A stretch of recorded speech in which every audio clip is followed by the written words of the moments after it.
दोस्तों इमेजिन कीजिए कि आपको किसी सेक्टर में बहुत तेजी से ग्रो करना है और आपके पास कंस्ट्रक्शन करने के लिए और बिल्डिंग खड़ी करने के लिए यहाँ पे टाइम नहीं है, तो क्या करेंगे? तो उसका ऑप्शन है दोस्तों पीईबी, यानी pre engineering equipment.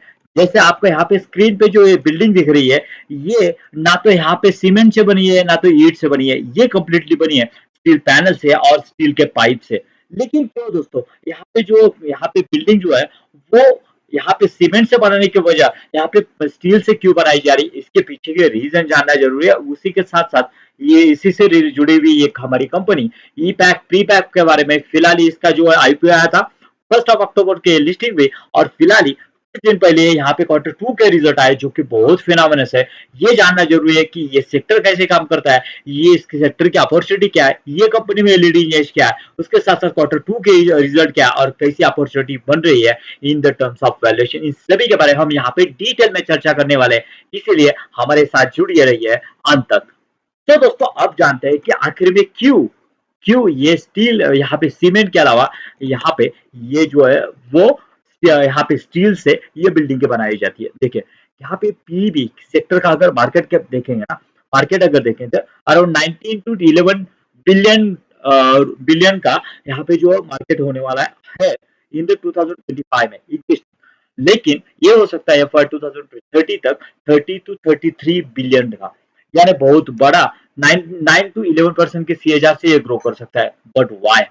Because of दोस्तों यहाँ पे देखेंगे तो हर एक सेक्टर यहाँ पे अपना ग्रोथ करने में, हर एक कंपनी ग्रोथ करने के यहाँ पे जो मार्केट शेयर कैप्चर करने के लिए यहाँ पे जुटी हुई है। देखेंगे तो यहाँ पे हर एक इसके बारे में देखेंगे। Growth in the foods and supply, cold storage मतलब क्या है, एफएमसीजी देखेंगे, कोल्ड स्टोरेज देखेंगे तो बहुत रैपिडली एक्सपांड कर रहे हैं। वो चाह रहा है कि टियर 2 सिटीज में, टियर 3 सिटीज में हमारा जो है वो यहाँ पे जो चैनल है वो स्टोरेज सिस्टम है वो बना रहा है। और अगर आपको फास्टली यहाँ पे ग्रो करना है तो आपके पास ऑप्शन बन जाता है कि आप यहाँ पे जो कंस्ट्रक्शन इक्विपमेंट है तो आपको बहुत ज्यादा टाइम लगेगा उसमें इन कंपेरेटिव टू द यहाँ पे ये आप यहाँ पे स्टील के जो मैन्युफैक्चरिंग प्लांट है या फिर स्टोरेज प्लांट है आप यहाँ पे लगाते हो। उसके साथ साथ उसके साथ साथ देखेंगे तो बाकी का क्या है, आप अगर यहाँ पे देखेंगे growth in the segment like pharma, e commerce and logistics मतलब क्या, आप यहाँ पे स्विगी देखो, जोमेटो देखो, इनमें होड़ लगी हुई है कि कौन सबसे ज्यादा यहाँ पे जो है कस्टमर एक्वायर करता है, और कस्टमर एक्वायर करने के लिए बहुत डीप पेनेट्रेशन कर रहे हैं और कस्टमर के नियर बाय यहाँ पे जो अपना स्टोरेज यहाँ पे ये जो है स्टोरेज कर रहे हैं। और इसीलिए अर्ली अगर यहाँ पे कंस्ट्रक्शन करना है तो उनके लिए यहाँ पे एक बहुत बढ़िया और फास्ट मूविंग एवरेज एडवांटेज जो है वो हो जाता है। उसके साथ साथ यहाँ पे अगर देखेंगे तो ये जो है पॉपुलर हो रहा है ये सभी के इन टर्म्स ऑफ यहाँ पे देखेंगे एयरपोर्ट जो है, एयरपोर्ट भी यहाँ पे अगर जो इस पीबी के हिसाब से हो रहा है, यहाँ पे वेयर हाउसेज भी उसी तरह से हो रहा है, मैन्युफैक्चरिंग प्लांट भी उसी तरह से हो रहा है, और ये सभी एडवांटेजेस देता है बिकॉज ऑफ आपको यहाँ पे प्राइस भी कम पड़ती है, आपको यहाँ पे ड्यूरेशन भी कम पड़ता है कि आप अराउंड 30 टू 40% जो है वो अर्लियर आप यहाँ पे जो है जो कंस्ट्रक्ट कर सकते हो in compare to the cement. इसके साथ साथ दोस्तों और भी कुछ यहाँ पे ये जानना जरूरी है किस तरह का ये जो ग्रोथ मोमेंटम यहाँ पे बना हुआ है। हम यहाँ पे देख सकते हैं 9 टू 10% की सीएजआर से यहाँ पे ये इंडस्ट्री जो है वो ग्रो कर रही है। अब जानेंगे दोस्तों कि इस कंपनी की मोट क्या है। देखिए इस कंपनी की मोट अगर देखनी है हमें तो ये कंपनी बेसिकली 3 से 4 सेगमेंट में यहाँ पे ऑपरेट कर रही है। ठीक है, प्री इंजीनियरिंग स्टील बिल्डिंग जैसे कि हमने देखा पूरा फैक्ट्री या फिर वेयर हाउस जो है वो इस तरह से डिजाइन होता है। उसके साथ साथ प्री फैब्रिकेटेड स्ट्रक्चर्स, यानी ये जो है हाईली इजी टू इंस्टॉल क्या करते हैं ना, मतलब आपका आप यहाँ पे जो है स्पेशली पीईपी के बारे में हम यहाँ पे आके देखेंगे क्या करती है ना ये कंपनी, यहाँ पे पूरा स्टील का मटेरियल यहाँ पे एक्वायर करती है। उसके साथ साथ पहले तो क्या करती है कस्टमर से ऑर्डर लेती है, ऑर्डर लेने के बाद में पूरा डिजाइन ये होता है सेटअप होता है कि कहाँ पे कौन से जगह पे कितनी स्क्वायर फीट के यहाँ पे जो है वो फैक्ट्री सेटअप करनी है, वेयर हाउस सेटअप करना है। उसके साथ में डिजाइन डिजाइन फाइनल किया जाता है। उसके साथ उसके बाद में मटेरियल जो है प्रोक्योर किया जाता है, आपको जो उसके लिए लगने वाले पैनल से, आपको जो लगने वाले पाइप से, ये सभी कवर किए जाते हैं। उसके बाद में वहां पे वो अपने ही यानी यहाँ पे जो साइड है वहां पे नहीं, कंपनी की जो मैन्युफैक्चरिंग फैसिलिटी है वहां पे जाके ये असेंबल किए जाते हैं असेंबल करने के बाद में ट्रांसपोर्ट किया जाता है जहाँ पे वो जो असेंबल करना है, और उसके बाद में यहाँ पे असेंबली की जाती है। और इन सभी से यहाँ पे क्या बेनिफिट होता है कि अर्लियर यहाँ पे जो है वो यहाँ पे कंस्ट्रक्शन करना ये पॉसिबल हो जाता है। उसके बाद में यहाँ पे सैंडविच इंसुलेटेड पैनल जो है, वो पैनल जो बिठाने वाले पैनल है, वो भी यहाँ पे कंपनी क्या कर रही है, वो मैन्युफैक्चरिंग कर रही है। उससे उसके वजह से क्या हो रहा है ना, यहाँ पे उनको बैकवर्ड इंटीग्रेशन मिल रहा है। जो पैनल जो उनको बिठा रहे हैं वो पैनल खुद ही मैन्युफैक्चरिंग कर रही है। उसके साथ साथ लाइट गेज फ्रेम्स, उसके साथ साथ स्टैंडर्ड मॉड्यूलर सॉल्यूशन जो कि डायरेक्ट बॉक्स टाइप होता है वो मूव कर सकते हैं हम यहाँ पे, ऐसा है। और ईपीएस पैकेजिंग, ये सभी जो है वो यहाँ पे जो है कंपनी जो है सर्विस देती है। लेकिन मेजर रोल अगर देखें तो यहाँ पे पीईबी का है, और जो कि जो बहुत ही गेम चेंजिंग होने वाला है, जैसे कि हमने देखा किस तरह से इंडस्ट्री ही यहाँ पे वर्क करती हुई हमें यहाँ पे दिखेगी। उसके साथ साथ दोस्तों और एक चीज यहाँ पे अगर देखेंगे तो कंपनी की और इंडस्ट्री दोनों की ग्रोथ कैसी हुई ना, ये देखना जरूरी है। जैसे कि हमने देखा ना, डिजाइन, उसके साथ साथ मैन्युफैक्चरिंग, ट्रांसपोर्टेशन, इंस्टॉलेशन, और उसके साथ साथ टेक्निकल कंस्ट्रक्शन कंसल्टेशन जैसे जैसे जैसे रिक्वायर रहेगी उस हिसाब से। अब बात करते हैं यहाँ पे देखेंगे प्रीफैब इंडस्ट्री, यानी प्री फैब्रिकेशन इंडस्ट्री जो है 8.3% के सीएजआर से यहाँ पे ग्रो की है इन द 2019 से 25 तक। लेकिन यहाँ पे ईपैक की बात की जाए, ईपैक प्रीफैब की बात की जाए इस कंपनी की, तो वो 46% की सीएजआर से ग्रो की है लास्ट 3 ईयर से। यानी ये इंडस्ट्री के मुकाबले देखेंगे तो अराउंड 6 टाइम की ग्रोथ है, जो कि बहुत बढ़िया। सो दोस्तों अब बात करते हैं कि ऐसी कौन से मोड्स है या फिर ऐसे कौन से रीजन है जो कि पीईबी जो है बहुत तेजी से ग्रो कर रहा है ये अगेंस्ट यहाँ पे आरसीसी कंस्ट्रक्शन। ठीक है, पहले तो ये कॉस्ट एफिशिएंसी, यहाँ पे कॉस्ट की बात की जाए ना तो बहुत ज्यादा कॉस्ट यहाँ पे आरसीसी में जाती है। लेकिन यहाँ पे जो अगर प्रीफैब की बात की जाए तो यहाँ पे आपके लेबर कम लगते हैं, आपको यहाँ पे मटेरियल कम लगता है और टाइम भी कम लगता है, उसकी वजह से कॉस्ट भी कम आती है। उसके साथ साथ मॉडिफिकेशन, यानी अगर आपने यहाँ पे जो अगर कुछ जो है कंस्ट्रक्शन कर दिया फैक्ट्री का, और अगर आपको कुछ मॉडिफिकेशन करना है तो आपको पूरा बिल्डिंग वो पाड़ना पड़ेगा यहाँ पे जो है मॉडिफिकेशन के लिए। लेकिन इसमें ऐसा नहीं है, यहाँ पे यहाँ पे प्रीफैब में देखेंगे तो फ्लेक्सिबिलिटी है यहाँ पे, आप अगर कुछ मॉडिफिकेशन करना है तो। उसके साथ साथ ग्रिड सस्टेनेबिलिटी, मतलब अगर आपको यहाँ पे कंस्ट्रक्शन करना है तो बहुत सारा वेस्ट जाएगा। उसके साथ साथ यहाँ पे जो है वो पोल्यूशन के लिए भी बहुत एनवायरमेंट के लिए भी बहुत हार्मफुल है। लेकिन यहाँ पे देखेंगे तो मैक्सिमम स्टील यूटिलाइज होता है, और वो अभी अगर यहाँ पे जो अगर आप ये करते हो डिमोलिश करते हो तो वो फिर से यहाँ पे रिसाइकल हो सकता है, ये कॉम्पिटिटिव एडवांटेज है। उसके साथ साथ कंस्ट्रक्शन कंस्ट्रक्शन जो है इसका आपको वहां पे ही करना पड़ेगा। लेकिन इसका अगर देखेंगे तो यहाँ पे पूरा असेंबल करके यहाँ पे साइट पे लाया जाता है, और उसके बाद में वो जो है वो असेंबल किया जाता है। इसके लिए कंस्ट्रक्शन का टाइम भी कम लगता है, और वहाँ पे जो है वो यहाँ पे प्रॉपरली यहाँ पे कंस्ट्रक्ट कर सकते हैं। स्पीड एग्जीक्यूशन, यहाँ पे देखेंगे तो लॉन्गर टाइम लगता है, मतलब आप वहाँ पे बेस बनाओ, उसके साथ साथ जो है पूरा स्ट्रक्चर बनाओ, उसके साथ साथ फिर वो सीलिंग का काम, ये सभी काम जो है यहाँ पे होते हैं। लेकिन प्रीफैब में देखेंगे तो 40 to 50% जो है वो लेस टाइम में, यहाँ पे 50% टाइम जो है वो सेविंग होता है इसमें। उसके बाद वर्क फोर्स की बात की जाए तो वर्क फोर्स जो है बहुत ज्यादा लगता है, और स्पेशली यहाँ पे अगर मानसून सीजन की बात की जाए तो मानसून में बहुत यहाँ पे वर्क में रुकावट आ जाती है। लेकिन इनका इन हाउस जैसे कि ये असेंबल करना है खाली उनको, तो ये कंपेरेटिवली बहुत जल्दी होता है। 25% मैन पावर जो है वो कम लगती है इसमें। दोस्तों अब बात करते हैं कि कंपनी की मैन्युफैक्चरिंग फैसिलिटी कहाँ पे। पहले तो देखेंगे तो कंपनी के टोटल 3 यूनिट है मैन्युफैक्चरिंग फैसिलिटी के। पहला जो है ग्रेटर नोएडा, दूसरा जो है मुंबई, उसके बाद में गिल्टो, ऐसे 3 मैन्युफैक्चरिंग फैसिलिटी जो है वो कंपनी का है। उसके बाद में कैपेक्स कंपनी करने जा रही है, और कैपेक्स के बाद में भी क्या होगा इसके बारे में हम आगे बात करेंगे। दोस्तों अगर कंपनी के क्लाइंट की बात की जाए तो कंपनी के ये सभी क्लाइंट हमें देखने को मिलेंगे जो कि वेरियस सेक्टर से, यानी इससे समझ में आता है कि कंपनी यहाँ पे डाइवर्सिफाइड है। बिकॉज अब क्या है ना, अगर किसी एक सेक्टर में एक प्रॉब्लम आ जाता है तो हो सकता है कि आप यहाँ पे फंस जाओ।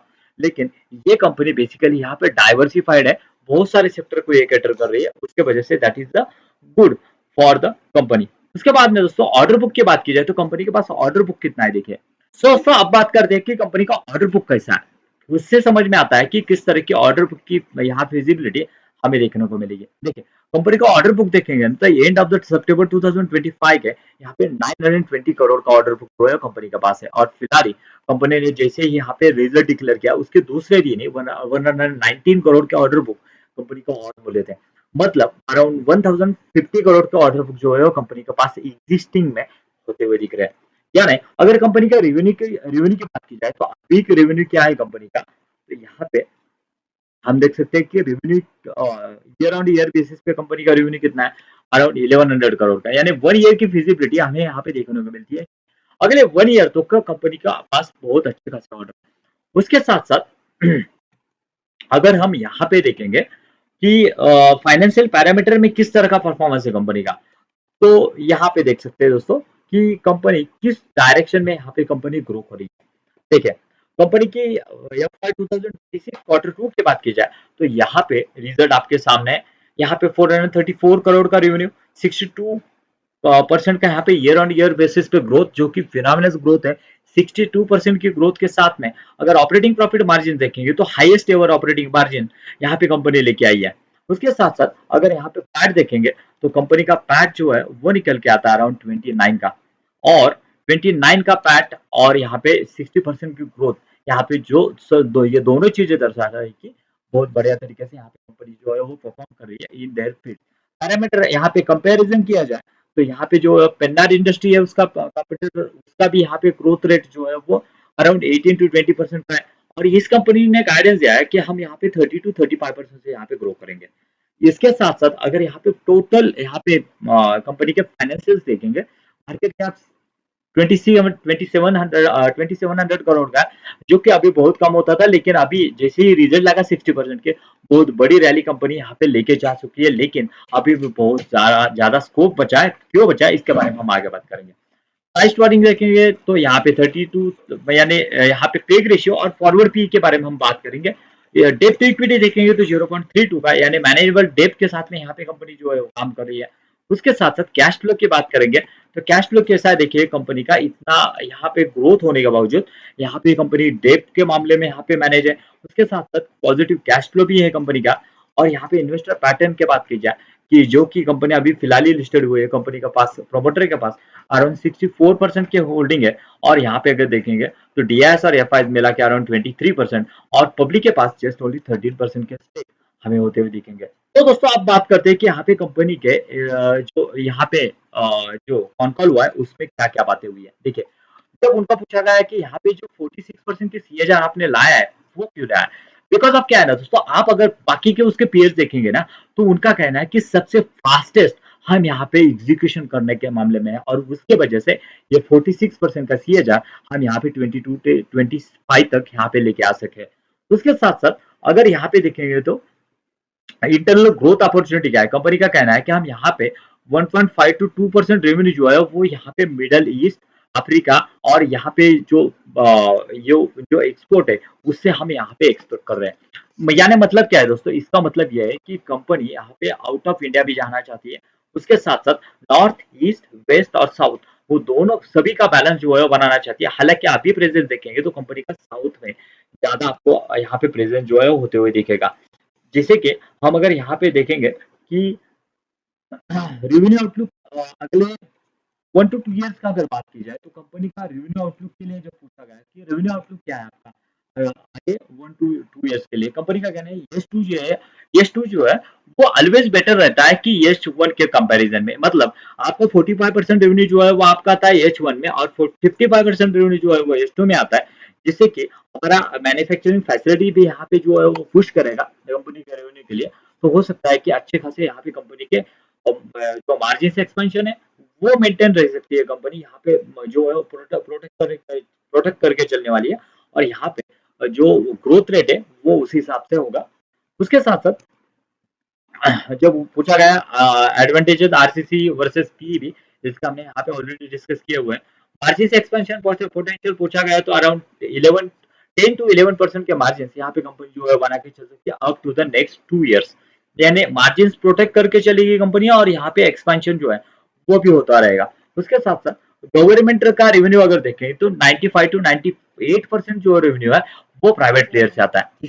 इसका मतलब क्या है, वो दर्शाता है कि आपके कैश फ्लो जो है वो किस तरह का है। यानी आप अगर यहाँ पे गवर्नमेंट का जो मार्केट शेयर हो वो अगर ज्यादा रहेगा तो हो सकता है कि आपका कैश कैश जो है यहाँ पे अटका जाए, जो कैश जो है वो आपका फंस जाए। लेकिन अगर आपका प्राइवेट मार्केट शेयर ज्यादा है तो यहाँ पे कैश जो है आपका यहाँ पे स्टक नहीं होगा, यहाँ पे आपको वर्किंग कैपिटल में प्रॉब्लम नहीं आएगा। उसके बाद में दोस्तों अगर यहाँ पे कंपनी की बात की जाए तो कंपनी अराउंड 90% के कैपेसिटी यूटिलाइजेशन पे काम कर रही है। अगर उन्होंने यहाँ पे कैपेक्स नहीं किया तो हो सकता है कि यहाँ पे ग्रोथ के मामले में यहाँ पे स्टक हो जाए, लेकिन उस तरह का कंपनी का प्लान भी है। कंपनी का कहना है कि मेन यहाँ पे कैपेक्स का अगर देखेंगे स्ट्रक्चरल फैब्रिकेशन कैपेसिटी जो है 1,33,000 मैट्रिक टन पर एनम है, जो कि अभी हो जाएगी आफ्टर द कैपेक्स 1,70,000, जो कि अराउंड यहाँ पे देखेंगे तो रैंप अप करने जा रहे हैं नोएडा और उनका जो बाकी का आंध्र प्रदेश में प्लांट है वहां पे।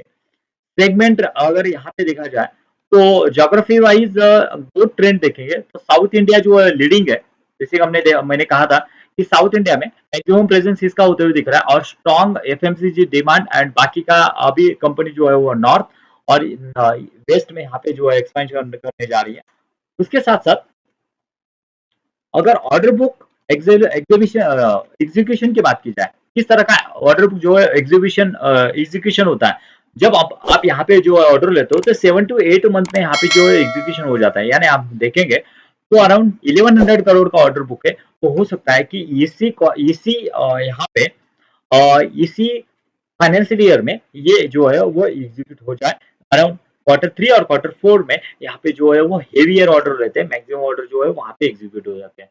उसके साथ साथ यहाँ पे मार्जिन का आउटलुक देखेंगे तो ईबिटा ईपीएस डिवीजन जो है 6 to 7% के मार्जिन जो है वो लेके चल रहा है। तो दोस्तों अब बात करते हैं कि कंपनी के ग्रोथ ड्राइवर कौन से यहाँ पे इंडस्ट्री में। यहाँ पे अगर देखेंगे तो focus on the execution speed, customer preference, repeat order, जो कि एक बार ऑर्डर दिए तो फिर से ऑर्डर आते हैं, ऐसे कस्टमर है। इसके साथ साथ वेयर हाउसिंग, एफएमसीजी, ये जो लीडिंग सेक्टर है ये यहाँ पे डिराइव करते हुए देखेंगे।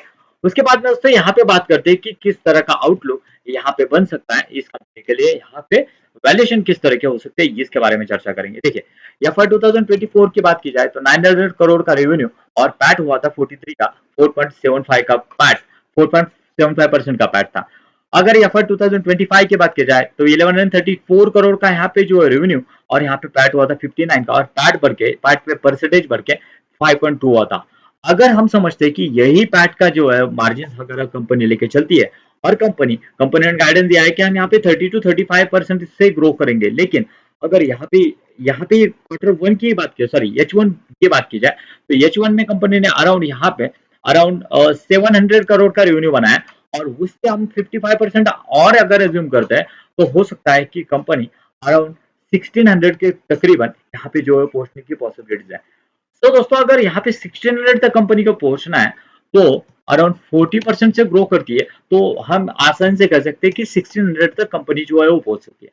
अगर यहाँ पे देखें तो कंपनी का एग्जिस्टिंग पी आपको यहाँ पे 43 45 46 दिखेगा, लेकिन फॉरवर्ड पी की बात की जाए तो कंपनी जो है अराउंड 32 33 के पी पे यहाँ पे अवेलेबल है। और जैसे कि हमने देखा 700 करोड़ तो कंपनी ने ऑलरेडी यहाँ पे अचीव कर लिया है, यानी 46% काम तो ऑलरेडी जो है वो एग्जीक्यूशन हो चुका है। तो इसका मतलब यह है कि दोस्तों यहाँ पे अराउंड 40% का ग्रोथ इंजन 32 के पीई पे मिल रहा है, जो कि यहाँ पे इंडस्ट्री में टेलविंड है। कंपनी कह रही है कि 32% से हम आराम से ग्रो करेंगे अगले अगले यहाँ पे 2-3 साल से। और उसके साथ साथ यहाँ पे बाकी के पैरामीटर डेप्थ इक्विटी देखिए, उसके साथ साथ अगर देखेंगे तो सभी पैरामीटर जो है वो इंटैक्ट होते हुए दिख रहे हैं और यहाँ पे जो इंडस्ट्री का ट्रेंड भी उसी तरह से यहाँ पे एग्जीक्यूट करता हुआ दिख रहा है। तो मुझे लग रहा है कि एक बहुत बढ़िया अपॉर्चुनिटी है यहाँ पे फिर से यहाँ पे स्टडी करने के लिए। ऑब्वियसली कोई रिकमेंडेशन नहीं है, और वीडियो अगर इंफॉर्मेटिव और यहाँ पे एजुकेशनल लगा है तो जरूर चैनल को सब्सक्राइब कीजिए, वीडियो को लाइक करना मत भूलिए। मिलते हैं वीडियो में, थैंक यू वेरी मच।